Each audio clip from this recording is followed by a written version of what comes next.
no capítulo 5, 1 Pedro, capítulo 5, versículo 8.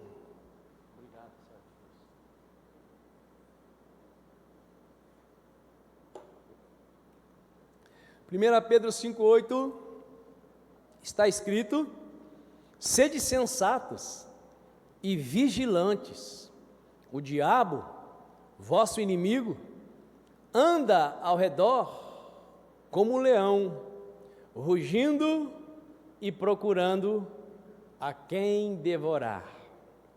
Leamos mais uma vez: sede sensatos e vigilantes, o diabo, vosso inimigo, anda ao redor como um leão, rugindo e procurando a quem devorar. Olhe para cá, por favor. Eu fiquei impressionado, meditando nesse capítulo 5 de 1 Pedro, porque ele trata do mesmo assunto de Mateus capítulo 5, onde o Senhor Jesus fala das bem-aventuranças. Capítulo 5 de 1 Pedro e capítulo 5 de Mateus fala sobre relacionamentos interpessoais. Porém, 1 Pedro, tratando do mesmo assunto, alerta quanto à ação do diabo nos relacionamentos. Lá em Mateus, Jesus fala da postura que cada um de nós precisamos ter.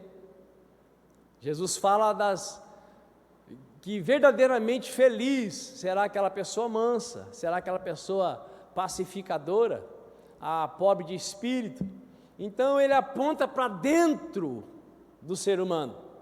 Aqui, o apóstolo Pedro, além de apontar para dentro, ele nos chama para estarmos alerta para o lado de fora, porque os relacionamentos humanos sofrem interferência do inimigo do ser humano. Quem é o nosso grande inimigo? Segundo a Bíblia, é o diabo. Falar o nome dele não dá azar, viu? Fique tranquilo. Nós não devemos invocá-lo. Tem gente que para qualquer coisa, ô diacho. Você conhece gente assim? Ô diabo. Não, nós não devemos chamá-lo. Mas falar o nome dele não coloca ninguém em risco. Você poderia levantar a mão para sair e dar um glória a Deus? Então não tem problema falar o nome dele, porque o nome dele não tem poder. O nome que tem poder é o nome que está acima de todo nome, é o nome de Jesus Cristo de Nazaré, aquele que pisou na cabeça do diabo. Então em 1 Pedro 5, nós somos alertados para vigiar e orar, porque tem um inimigo que está ao nosso redor, ao nosso derredor, e também podemos se aproximar um pouco mais, pode estar ao nosso redor. E esses dias nos quais nós estamos vivendo, eles estão sendo marcados por uma pressão estratégica do império das trevas. Eu não sei se você sabe, mas o império das trevas ele é tremendamente organizado. Existem atividades específicas para cada tipo de demônio. Quem sabia disso? Quem não sabia? Quem está com preguiça de levantar a mão? O império das trevas é organizado. É impressionante que os demônios eles não disputam território, eles não disputam atividade. Cada um cuida da sua parte para matar, roubar e destruir. Assim como tem anjos que trabalham a nosso favor, está escrito em Hebreus, tem demônios que lutam contra a sua vida, contra a minha vida, contra a nossa vida. E é preciso estar alerta quanto a isso. É preciso estar vigilante quanto a isso. E nesses dias, as forças da maldade têm investido com dedicação odiosa, com força total para, primeiro ponto, semear desconfiança relacional. Você já percebeu que você não consegue mais confiar e acreditar em quase ninguém? Quem tem percebido isso? Você percebeu que, como nunca antes, de vez em quando, por exemplo, para quem é casado, se levanta certa interrogação com relação ao cônjuge? Quem percebeu? Agora tem que levantar a mão, mas tenha coragem, é a realidade. Coisas que não tem nada a ver, não tem nada a ver com a pessoa e não tem nada a ver com você, vem na mente do nada. Sabe o que é isso? Um investimento desesperador do império das trevas, para semear desconfiança em quem deveria não só amar, mas confiar no outro. Porque sem confiança há possibilidade de relacionamento saudável? Não há possibilidade de relacionamento saudável. Por misericórdia e bondade, diga para o seu vizinho, essa desconfiança que está passando na sua mente é obra do diabo. É obra do diabo. Porque quando você assossega e a desconfiança passa, você pensa, como que eu pude estar vendo essa pessoa desse jeito? Meu Deus, tem misericórdia de mim. Obra mentirosa do diabo. Às vezes a pessoa já mudou tanto que nós temos dificuldade até de acreditar se a transformação é verdadeira. Mas ainda assim damos crédito para desconfianças que não têm pé nem cabeça. Isso é obra do desespero do diabo. Por quê? Ele sabe. Ele enxerga o relógio universal. Ele enxerga os movimentos espirituais e ele sabe que os dias do ministério dele estão contados. Tudo está se cumprindo. A trombeta vai soar e não vai ter diabo mais para perturbar o ser humano. Segundo ponto do seu trabalho, causar hipersensibilidade na alma. Eu nunca vi as pessoas tão sensíveis como nos nossos dias. Qualquer coisinha fora do esperado, qualquer acontecimento contrário à vontade da pessoa, ela já está dando chilique.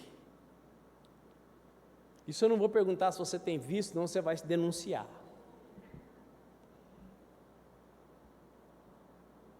Mas a segunda operação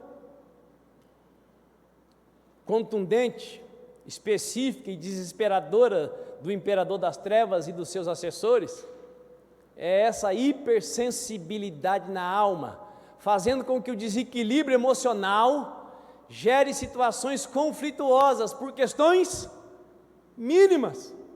Nem é para aquilo tudo. Lá fora, a pessoa suporta coisas insuportáveis, mas em casa, com o pai, com a mãe, com o vô, com a avó, com o tio, com a tia, com o cônjuge, coisas mínimas se tornam uma guerra. Repita comigo, isso é obra do diabo.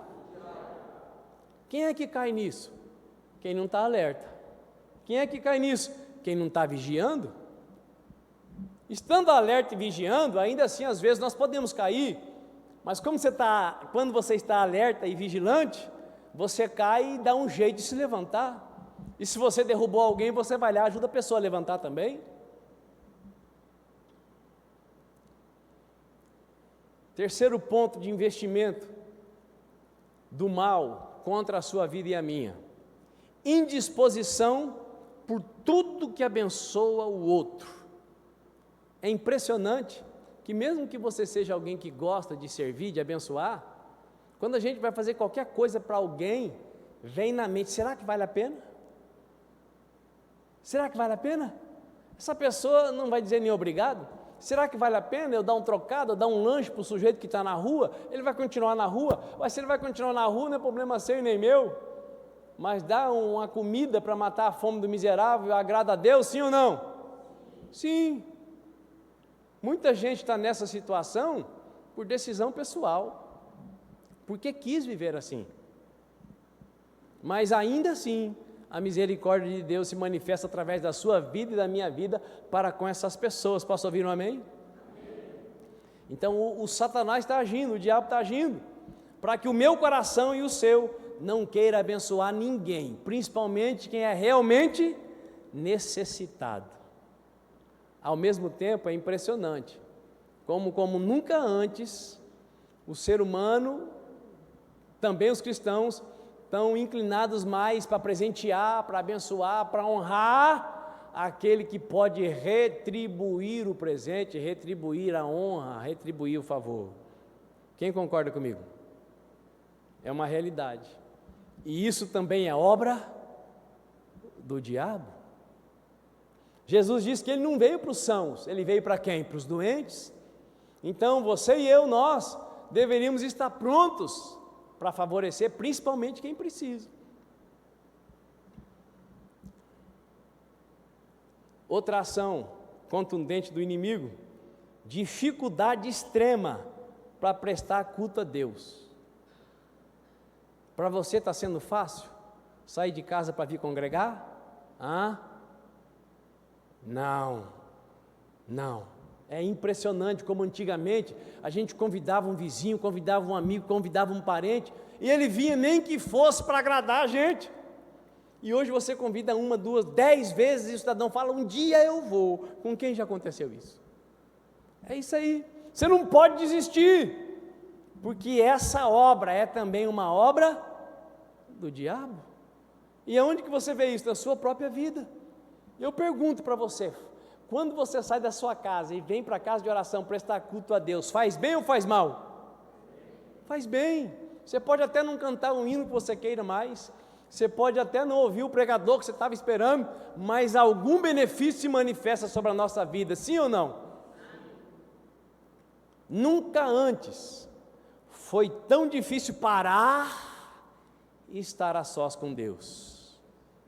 Quem aqui está vivendo o seu melhor tempo de leitura da palavra e de oração diária? Levanta a mão. Olha, tem meia dúzia. Quem reconhece que não está fácil orar e ler Bíblia? A minha mão já está levantada, ó. E eu oro bastante, eu leio bastante, mas a minha mão está, para mim não está fácil. Impressionante. Eu estou nas 24 horas de oração do relógio dos pastores, estava às 4 da manhã, e eu troquei com o pastor Cristiano, porque ele estava à meia-noite e eu às 4. Então ele ora à meia-noite e só ia dormir 2, 3 da manhã. E aí eu oro às 4 da manhã e às vezes vou embora. Então agora eu troquei com ele. Estou passando um fenômeno estranhíssimo, porque eu geralmente só consigo dormir 1h30, 2 da manhã, mesmo acordando às 4. Coisa doida. Agora que eu estou orando à meia-noite, que é para dormir um pouco mais, dormir um pouco melhor, mas me dá um sono tão grande. É um negócio esquisito. Eu não sei se você sabe, mas dormir um pouco mais ajuda a baixar a glicemia. Quem sabe disso? Não dormir quase nada faz o açúcar subir. Então eu estou me obrigando a orar da meia-noite a 1 para dormir um pouco mais, para colaborar para o açúcar não estar alto de manhã. Olha só, o propósito é bom, glorifica Deus. E eu pergunto, para Deus faz diferença se você ora meia-noite, 1 hora, 2 horas, 3 horas, 4 horas, 5 horas? No relógio de Deus não tem cronômetro. Deus é atemporal, Ele é eterno. O que interessa é que nós busquemos a presença dEle. Agora o salmista nos ensinou que na madrugada o canal está totalmente aberto entre Deus e você. Por quê? Porque não tem ninguém para te chamar, não tem ninguém para te ligar, não tem ninguém para bater na porta. Então a questão não é com Deus, a questão é conosco aqui na terra. Quem me entendeu? Mas nunca antes foi tão difícil parar para estar a sós com Deus. Essas manifestações, todas essas manifestações, vêm de onde mesmo? Qual a origem delas? Alô, tem alguém aí? Eu vou perguntar de novo, eu vou dar uma cola, você vai responder diabo, tá? Essas manifestações todas vêm de onde? Qual é a origem dessas manifestações? Você tem medo de falar o nome dele?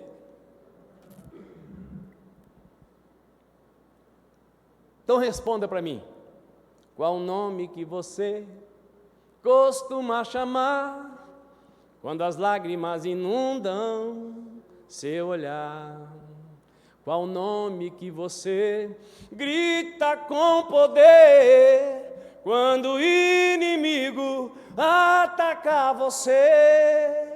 Não é Paulo, nem João, nem Davi, nem Sansão, nem Isaque, nem Jacó, nem Moisés, nem Abraão.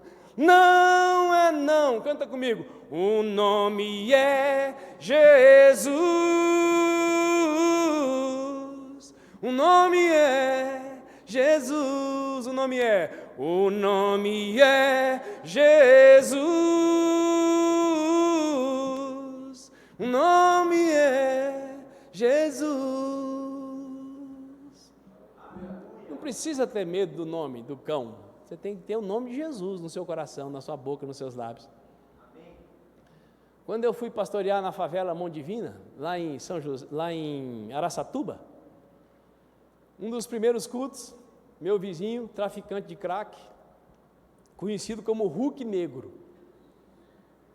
ele foi ao culto, mas não foi por vontade própria, ele foi levado pelo diabo. O cidadão entrou só de bermuda, 1,90 m, negro e músculo, puro músculo, e com um olho branco. O que significa que o seu olho estava branco, o olho estava virado para trás. O cidadão entrou no culto bufando.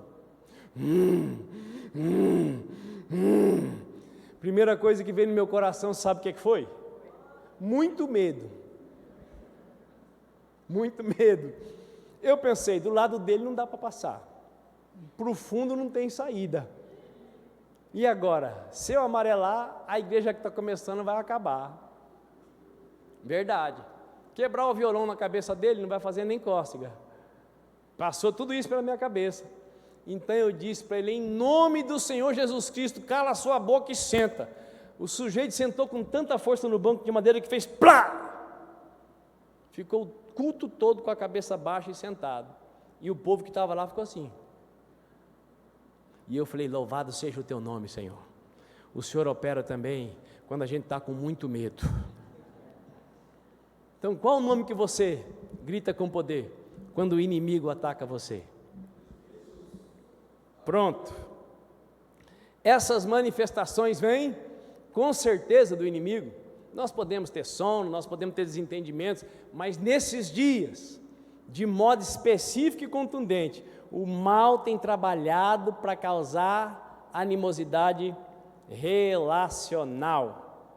Então, o inimigo número 1 da humanidade, especialmente dos filhos de Deus, dos discípulos de Jesus Cristo, se chama Diabolos. O nome dele já diz tudo, ele é o acusador dos irmãos, e toda a ação dele é principalmente para causar conflito entre pessoas, conflito entre os relacionamentos. E o Evangelho de Jesus Cristo, segundo João, no capítulo 10, revela com clareza qual é o ministério desse inimigo. O ladrão não vem senão para roubar, matar e destruir. Toda vez que esse inimigo alcança vantagem, ele provoca morte, ele rouba e ele destrói. Mas em seguida, continuando no versículo 10, Jesus diz, eu vim para que as ovelhas tenham vida e vida em abundância. O ministério do diabo é matar, roubar e destruir. O ministério de Cristo é dar vida e vida em abundância. 2 Tessalonicenses 2,9 diz assim, o aparecimento desse anticristo é de acordo com a ação do diabo, de Satanás, com todo poder, com sinais e com maravilhas ilusórias, com todas as artimanhas e engano provenientes da injustiça, para os que estão perecendo, porquanto rejeitaram o amor à verdade que os poderia salvar. Pois bem, quem é que pode nos salvar de toda a ação do mal? Quem? Jesus. Então o meu coração precisa amar a verdade de Cristo mais do que qualquer obra e interferência maligna. Posso ouvir um amém? O anticristo, aquele que vem para sentar-se na cadeira de autoridade de governar o mundo todo em 2030, ele vai agir e ele vai operar segundo as artimanhas e enganos provenientes do pai da mentira. Ou seja, quando uma dúvida bater na sua mente com relação ao seu cônjuge, ao seu filho, ao seu colega de trabalho, ao seu discipulador, o seu pastor, a primeira coisa que você deve pensar: isso pode ser uma obra do... Então eu vou falar com Deus antes de acreditar na seta mentirosa do cão. Posso ouvir um amém? O texto sagrado que nós lemos diz que o inimigo ruge como um leão. Nós sabemos o lugar da figura do leão na natureza. Nós sabemos que o Apocalipse diz que Jesus é o leão da tribo de Judá. Nós sabemos que quem é tratado como um leão é Jesus. Agora, o diabo, ele ruge como se fosse um leão. Ele é leão? Não, tudo que ele faz é fundamentado na mentira, no engano. Tudo que ele faz é fundamentado na mentira, no engano, para matar, roubar e destruir. Mas ele vem e ruge como se fosse um leão. Eu acredito que todo mundo que está aqui sabe que leão não usa o rugido para batalhar. O leão usa o rugido para intimidar. Então, o rugido de Satanás, as manifestações que ele provoca, elas são primeiramente para tirar você da paz que excede todo o entendimento, como ministrou o pastor Evandro. Vem para te tirar da confiança nas promessas de Deus deixadas para nós. O pastor Evandro ministrou na palavra de saudação 4 promessas de Deus para a nossa vida. E na palavra de oferta, ele ministrou mais algumas promessas de Deus para a nossa vida. O rugido do leão vem para confundir a mente, vem para abalar o coração, para você tirar os olhos do autor e consumador da sua fé e olhar para aquele que é derrotado e que quer estar entre os relacionamentos que você vive no seu dia a dia. Quem está me entendendo? Então ele ruge como leão, mas ele é leão? Não, ele é o pai da mentira. Ele não é nada. Ele não é nada. Diante de Deus, ele não é nada. Para mim e para você, ele é nosso inimigo. Seu rugido, então, tem propósito de amedrontar, de paralisar, de confundir, de deixar para trás, de afastar da comunhão, para então fazer da pessoa uma presa isolada. Então, quando o leão ruge, aquele que atacar, ele quer predar para degustar, se dá ouvido para o rugido, fica paralisado, fica para trás da manada, e aí então é uma presa fácil de ser atingida. Se você prestar atenção, nunca antes você pôde xeretar e saber da vida de tanta gente. Nunca antes. Nunca antes você pôde saber de tantas situações, tantas circunstâncias, mas principalmente participar da vida de muita gente. Nunca antes. Mas nunca antes você passou tanto tempo isolado. Sim ou não? Ou alguém consegue ficar ligado na tela em comunhão com alguém? Consegue? Não. Quando estamos com a cara na tela, geralmente queremos um canto só para nós. Então, o rugido do leão é para te isolar. Ontem nós fomos ministrados aqui pela psicóloga e pela pastora também, qual a função da pastora Alessane? Assistente social, que o isolamento é o principal canal de destruição das crianças de 0 a 6 anos. A falta de interação, de comunhão com os pais. E ela fala algo interessante aqui, que a maioria das crianças hoje vivem com a cara enfiada onde? No eletrônico, para que os pais também estejam com a sua fuça enfiada em outro eletrônico. E os pais quase não convivem mais com as crianças, mesmo as pequenas. Isso é verdade ou é uma loucura da cabeça? É uma verdade. Percebe a astúcia do inimigo? Ele vai isolando todo mundo. Quantas vezes você já chegou num restaurante, tem 10 pessoas sentadas à mesa, 9 com a cara no celular. Quem já viu isso? Você vai visitar alguém, ao invés de conversar com a pessoa, você fica lá. Trabalhando? Não, fica nas mídias sociais. Sabendo da vida de quem você nunca vai ver pessoalmente. Está conseguindo enxergar? Ele ruge como um leão para nos levar para o isolamento. E aí nós nos tornamos presas fáceis de ser vencidas, de ser predadas, de ser destruídas. E o apóstolo Pedro, então, usado pelo Espírito Santo, dá para nós um conselho. E esse conselho, na verdade, é uma ordem. Está escrito: sede sensatos e vigilantes, na versão King James. Na versão NVI, Nova Versão Internacional, diz: estejam alertas e vigiem. Na Almeida Atualizada, estou falando de traduções diferentes da Bíblia, diz: sede sóbrio e vigiai. Quem aqui alguma vez na vida já tomou um porre? Já encheu a cara de álcool? Quem? Eu já. Uma vez só, com 7 anos de idade. Meu pai tinha um amigo que ia na casa da minha avó, o encontro era sempre lá. E lá sempre tinha uma garrafa extra de 3 fazendas e 2 copinhos. Meu pai sentava à mesa com um amigo dele, carioca, seu Alfredo, enchia o copo para o meu pai e ia toda hora enchendo o copo do amigo. Meu pai nunca bebeu, mas ele enchia o copo para fazer companhia. E eu estava no colo do meu pai, e aí eu tomava o copo do meu pai. 1, 2, não sei quantos eu tomei. Eu sei que dali a pouco eu estava com uma sensação de insobriedade. Graças ao bom e eterno Deus, a minha mãe percebeu e me tirou dali, antes que meu pai visse, porque pensa no homem bravo. Mas quando você não está sóbrio, você consegue enxergar direito? Você consegue raciocinar direito? Você consegue agir direito? Não. Então a Bíblia está dizendo assim: olha, cuidado para que a sua mente não fique embriagada, porque se a sua mente ficar embriagada, você não vai conseguir enxergar, você não vai conseguir agir, você não vai conseguir discernir, e aí você também não vai vigiar, e se você não vigiar, o leão vai atormentar a sua vida e fazer você se perder pelas suas próprias mãos, pelas suas próprias pernas, pela sua própria cabeça, porque o que ele pode é só rugir, porque está escrito: aquele que nasceu de Deus não vive na prática do pecado, Deus o guarda e o diabo não pode tocar.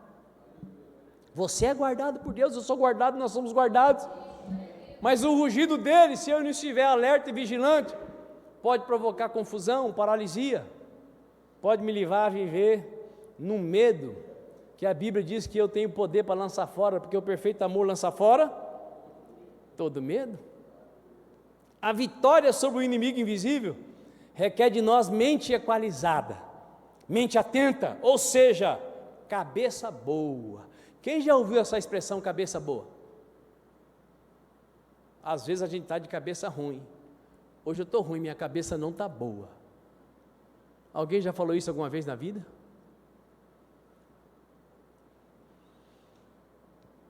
A vitória sobre o inimigo requer de nós mente equalizada, mente atenta, cabeça boa.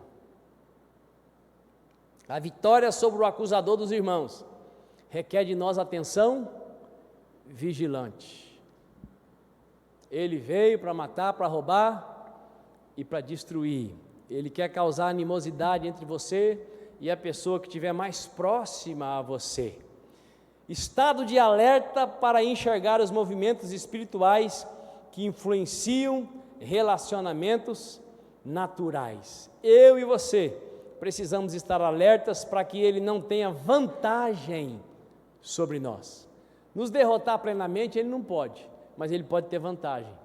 Ele pode ganhar algumas batalhas e nós podemos nos ferir nessas batalhas. Então nós precisamos estar alerta, porque aí nós vamos conseguir enxergar esses movimentos e com a graça de Deus, um pode ajudar o outro a seguir no centro da vontade de Deus. Você poderia dizer um amém?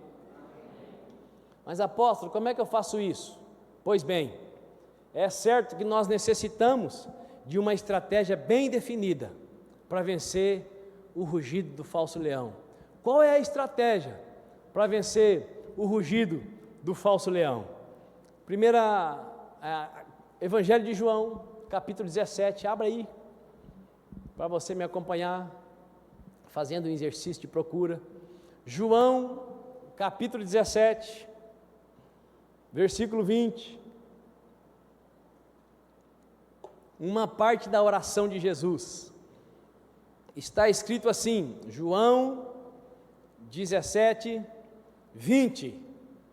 Não oro somente por estes discípulos, mas igualmente por aqueles que vierem a crer em mim por intermédio deles. Olhe para cá, por favor. Você é quem? Você é aqueles discípulos que estavam juntos e Jesus estava orando por eles? Ou você é você faz parte daqueles que vieram a crer? Você é o primeiro ou o segundo grupo? Eu sou do segundo. Então, essa oração que Jesus fez, ela é pela sua vida e pela minha vida.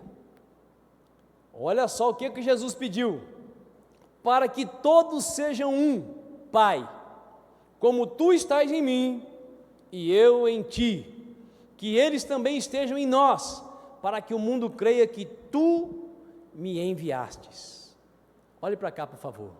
Olha que oração tremenda. Jesus está dizendo, Jesus está orando a Deus para que o diabo não tenha vantagem entre nós. Se ele veio para causar animosidade, Jesus veio e intercedeu por nós para que Deus opere unidade. Assim como a separação vem pela confusão, a unidade vem pelo vínculo do Espírito Santo, pela minha decisão de considerar o meu irmão superior a mim, o meu cônjuge superior a mim, o meu próximo superior a mim. O diabo vem para fazer confusão e Jesus vem para estabelecer união. Significa que nós precisamos focar no que nos une e abrir mão do que trabalha para quebrar a unidade. Se você for se concentrar na diferença, não vai ter força de jeito nenhum, não vai ter unidade nunca.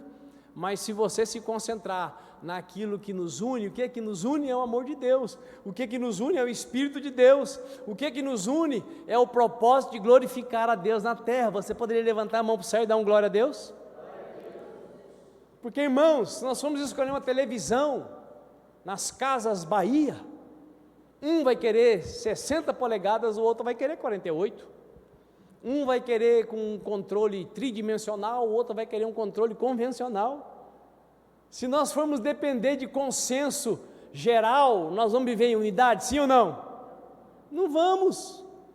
Na hora do almoço, o mesmo filho que saiu do mesmo útero, que tem uma outra irmã que saiu do mesmo útero e da mesma semente, gosta de uma coisa e o outro gosta de outra. É assim ou não é? Então, como que pode se viver em unidade pessoas tão diferentes? Só pelo vínculo do Espírito Santo. Diga para o seu vizinho: eu sou um com você pelo amor de Deus.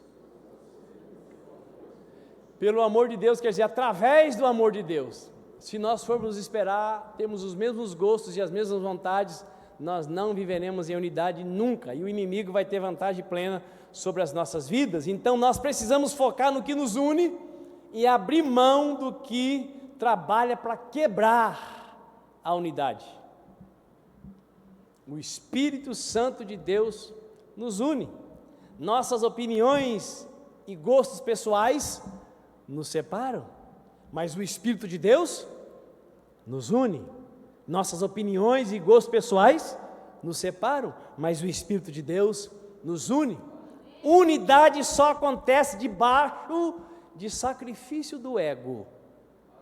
Se eu não estiver disposto a sacrificar o meu ego, se o meu umbigo for o centro do universo, eu não vou experimentar a unidade. Minha mãe está com 74 anos, e agora ela decidiu, por livre e total pressão, morar com a minha irmã. Só que agora ela não está mais na casa dela, ela está na casa de quem? Da filha dela. Por mais que a filha ame, por mais que ela ame a filha, por mais que os netos amem a avó, eu pergunto para você, tem como haver unidade entre uma pessoa de 74 e uma criança de 8 anos e outra de 11? Sim ou não? Não tem. Não, quando eu era criança, lá na casa da minha mãe, lá na minha casa. Então, se a minha mãe não esquecer que ela já teve casa, e a casa da mãe dela, vai ter como ela morar com a minha irmã? Não, daqui a pouco os netinhos que amam a vovó vão pedir, mãe, pelo amor de Deus, manda essa senhora, a minha avó, essa velhinha para o asilo. Estou falando bobagem? Estou não. O amor, irmãos, não dura tanto tempo assim. Pedra no sapato, quando você acostuma e ela penetra na sola, você até vai, mas daqui a pouco ela escapa e vai para outro lugar, você vai dar um jeito de tirar a pedra de lá. Como que pode ter unidade entre uma senhora de 74 e dois netinhos de 8 e 11 anos? Só pelo Espírito Santo, só pelo poder de Deus, só é possível pelo poder de Deus. A minha irmã tem 40 e poucos anos, é a mesma geração da minha mãe? Não. Unidade só é possível debaixo do sacrifício do ego.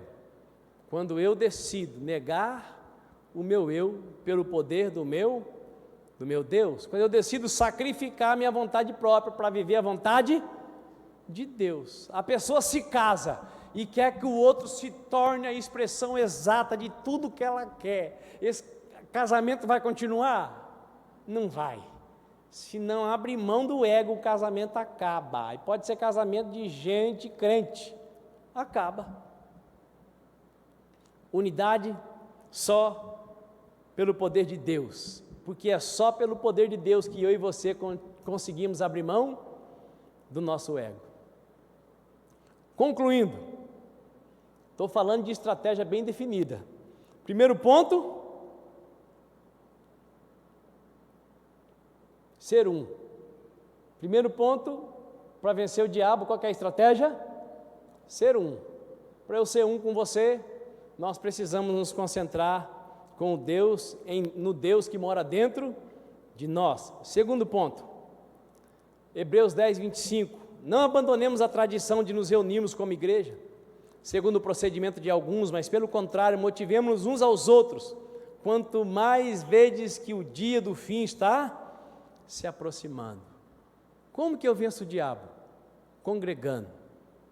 Com quem já aconteceu de sair de casa contrariado, mal, azedo, e aí chega na congregação, ouve uma palavra de saudação no Salmo 37?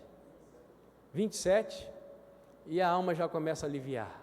Aí vem um louvor, e a glória de Deus vem sobre a gente, e quando chega na metade do culto, você já está bem melhor do que quando o culto começou. Com quem já aconteceu isso? Aí, é uma realidade. Louvado seja Deus por isso. Então, congregar é uma das maneiras de nós estarmos fortalecidos e unidos para vencer a quem? Vencer o diabo. Não é para vencer um ao outro, porque nós não estamos lutando um contra o outro. O próximo não é o nosso inimigo. E quando alguém de carne e osso se coloca como nosso inimigo, Jesus ensina que nós temos que orar por essa pessoa, né? Amar essa pessoa e orar por aquele que está nos perseguindo, amém? Então o diabo ruge como um falso leão para nos separar, para nos impedir de termos comunhão fraternal, comunhão na presença de Deus, pelo vínculo do Espírito Santo. Nós precisamos nos encorajar, fortalecer, animar uns aos outros a vir para a congregação, a ir para a célula, a ir para o discipulado. Para quê? Para que então na presença de Deus nós tenhamos força para prevalecer sobre esses dias tão estranhos. Nós precisamos estar ao máximo possível em ambientes onde a presença de Deus se manifesta e é predominante. Quem está me entendendo? Eu me lembro de uma ocasião que um amigo, Auro Corragura, japonês, mecânico de carro, quem se lembra dele? Algumas pessoas. Apóstolo, vamos orar num lugar aí. Nós vamos lá e a glória de Deus vai se manifestar. Fomos lá atrás da Copa Gás. Passamos na beiradinha do muro, entramos no matagal fechado, atravessamos um trilho e chegamos num lugar tão denso, de tantas trevas, que eu confesso que fazia muito tempo que eu não ficava com medo da presença do cão. Porque eu não sei você, tem gente que é poderoso, eu não sou. A presença do diabo para mim não traz nada de bom. Eu amo a presença de Deus, não tenho medo dele, mas eu amo a presença de Deus. Nós chegamos naquele lugar, fomos entrando e eu fui sentindo que eu fui sendo comprimido. Fui sendo comprimido. Nós começamos a orar e eu pensei, meu Deus do céu, tem tanto lugar maravilhoso para orar, por que nós estamos aqui na presença do Satanás? E eu pedi para o japonês emprestar a lanterna, ligamos a lanterna e eu passei o foco da lanterna na beirada do lugar onde nós estávamos. Era só despacho de macumbaria e feitiçaria. Ali era um ponto de despacho. Um ponto de despacho é que nem uma casa onde o marido faz coisa escondida da mulher, a mulher faz coisa escondida do marido, o marido fala mal um cônjuge fala mal do outro para os filhos. Quando você vai numa casa nesse pé que eu estou falando, você chega na casa e você já sente aquela presença ruim. Por que eu estou contando essa história? O que eu estou querendo dizer? Eu disse que nós precisamos estar o máximo possível em ambiente onde a presença de Deus se manifesta e é predominante. Exemplo, quando você está no culto, os pensamentos não ficam saudáveis, a mente não fica leve. O que eu estou dizendo é que você precisa estar mais em lugares assim. Por isso que eu falei, você deve chamar o seu irmão, ajudar o seu irmão, você deve se associar a pessoas que te ajudem a congregar, vá para a célula, vá para o discipulado, tenha momentos de oração via WhatsApp, por vídeo com o seu irmão, crie ambientes onde a presença de Deus é predominante. Quem me entendeu, levanta a mão para o céu e dá um glória a Deus. Porque assim a nossa mente fica mais alerta e nós conseguiremos ser mais vigilantes. Gálatas capítulo 6, versículo 1 diz assim: irmãos, se alguém for surpreendido em algum pecado, vós que sois espirituais deveis restaurar essa pessoa com espírito de humildade. Todavia, cuida de ti mesmo, para que não sejas igualmente tentado. Levai as cargas pesadas uns dos outros, e assim estareis cumprindo a lei de Cristo. Veja bem, essa comunhão, ela tem que ser com essa consciência. Qual consciência? Eu não vou deixar nenhuma animosidade estar entre eu e o meu irmão. Eu vou estar alerta e vigilante. E se porventura eu identificar um pecado na vida do meu irmão, uma conduta reprovável, ao invés de expô-lo, o que eu vou fazer? Eu vou ajudá-lo a se livrar. Quem pode levantar a mão para o céu e declarar um amém? Nesses dias, irmãos, nós estamos precisando mais do que nunca viver essa palavra. Um ajudar o outro, um colaborar com o outro, porque está escrito: como é bom e agradável quando os irmãos convivem em união. É como um óleo precioso derramado sobre a cabeça, que desce pela barba, a barba do sacerdote Arão, até a gola das suas vestes. É como o orvalho do irmão quando desce sobre os montes de Sião. Ali o Senhor concede a bênção da vida para sempre. Aonde que o Senhor concede a bênção? Quando os irmãos estão em união. Pastor Evandro também ministrou isso. Que dois ligarem na terra será ligado no céu. Nós estamos aqui sentados em cadeiras diferentes, mas em unidade de propósito. Nós viemos prestar culto ao nosso Deus. Nós viemos ouvir Deus falar conosco. Eu acredito que já ficou claro para você que o diabo trabalha para separar, mas o Espírito Santo trabalha para nos fazer um. Fique de pé, por favor. Eu quero desafiar você nessa manhã a abraçar plenamente o ensinamento do nosso Pai para nós.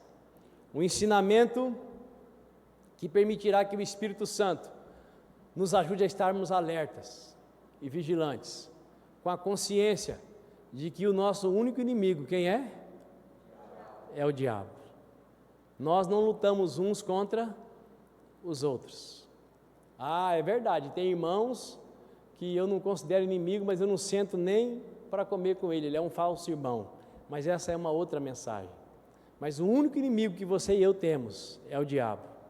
E ele nós vencemos quando nós estamos unidos na presença de Deus. Feche os teus olhos. Pai, obrigado pela vida de cada um dos meus amados irmãos e amadas irmãs que nesta manhã vieram prestar culto ao Senhor nesta casa. Obrigado pelas pessoas que estão conosco pela primeira vez.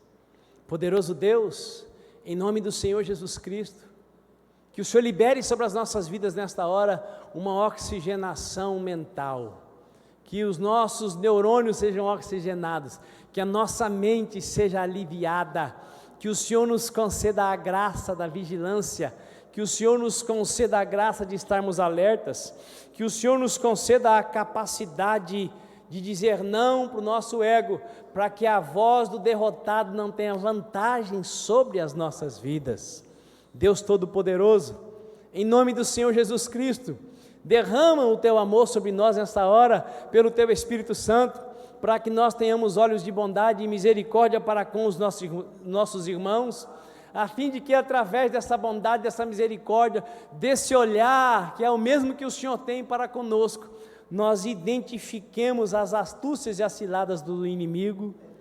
Deus Todo-Poderoso, em nome de Jesus Cristo de Nazaré, que cada um de nós seja habilitado pelo Senhor a discernir o rugido verdadeiro do falso rugido, que no nome de Jesus Cristo de Nazaré, Deus de Abraão, de Isaque e de Jacó, o Senhor venha sobre as nossas vidas, trazendo um renovo físico, renovo emocional, e nos fazendo fervorosos espiritualmente, a fim de que prevaleçamos marchando sobre a terra, para anunciar que o Senhor é bom, que a Tua misericórdia dura para sempre, e que o Senhor é Deus que se faz presente nas nossas vidas. Meu Deus, meu Pai, ajude cada um dos meus irmãos a acreditar que onde eles colocam a planta dos pés, as trevas têm que sair, meu Pai. Em nome de Jesus, que nós sejamos homens e mulheres que criam ambientes onde as pessoas chegam sobrecarregadas, pesadas, oprimidas, e só por estarem junto conosco, as trevas já saem de suas vidas. Em nome de Jesus, Pai, se porventura alguém oprimido, pressionado, para quem o Satanás está dizendo, você não tem jeito, essa pessoa aí que vive isso, isso e isso, todas as coisas negativas é com você. Então, Pai, que nessa hora o sangue de Jesus seja aspergido sobre esse teu filho, sobre essa tua filha, que venha o perdão, que venha a remissão e que venha a decisão de viver, ó Pai, uma vida de liberdade na tua presença, Pai, destruindo as obras das trevas e servindo uns aos outros, levando a cargas uns dos outros, para que prevaleçamos, ó Pai, nesses dias, em nome de Jesus Cristo de Nazaré, em viver no centro da Tua vontade, Senhor. É a nossa oração, Pai, em nome de Jesus Cristo de Nazaré. Amém e amém. Dê um aplauso ao Senhor.